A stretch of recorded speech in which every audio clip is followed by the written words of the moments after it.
Sci-Fi Fantasy Network. I'm talking to Stephen Poore, author of The Heir to the North.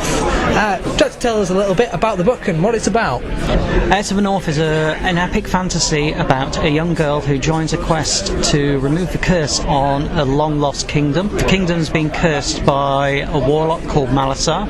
As she goes through the story, she learns more about the people who are on the quest with her and learns that removing the curse isn't necessarily a good thing.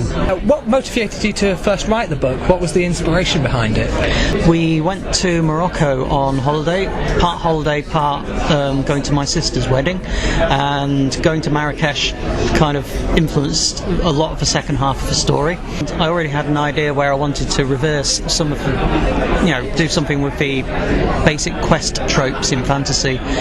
So how long have you been a writer? How long have you been writing stories like this? The book itself has been on the boil actually since 2008. I've had a few short stories published in the meantime, a few available through Fox Spirit Books in their Fox Pockets anthologies. After I finished writing the novel in around 2012, I've been shopping it around, and it finally got picked up in September 2014 by Grimbold Books. You've created quite an epic fantasy here. How much work do you put into your world building?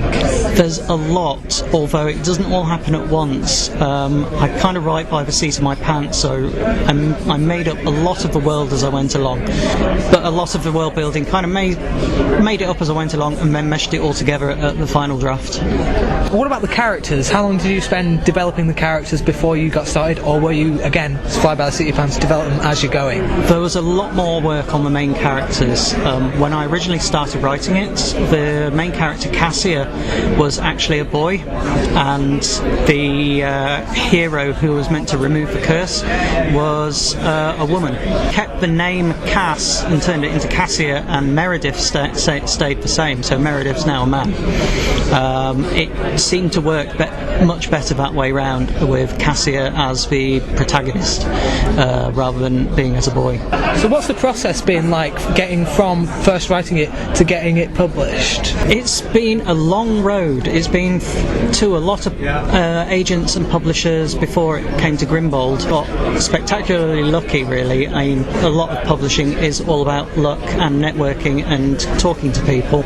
We essentially made the deal at FantasyCon last year. Me and Sammy at Grimbold Books, we talked about the book. She loved it, and we signed the contract about a week after that. Editing has been quite painless, actually. It needed a lot of editing, but it's all been very, very good. So what can people expect from Heir to North? What kind of book would you say it is to people? How would you hook them in? It's a very traditional fantasy, but I hope, having said that, it kind of loses some of the tropes as well. You do have an evil warlock, you do have a heroic prince, you do have the epic quest and the battle at the end. I hope to surprise the reader with some of the twists and turns. Well, thanks very much for talking to us, and everyone go and read Heir to the North, and remember, the North shall rise again.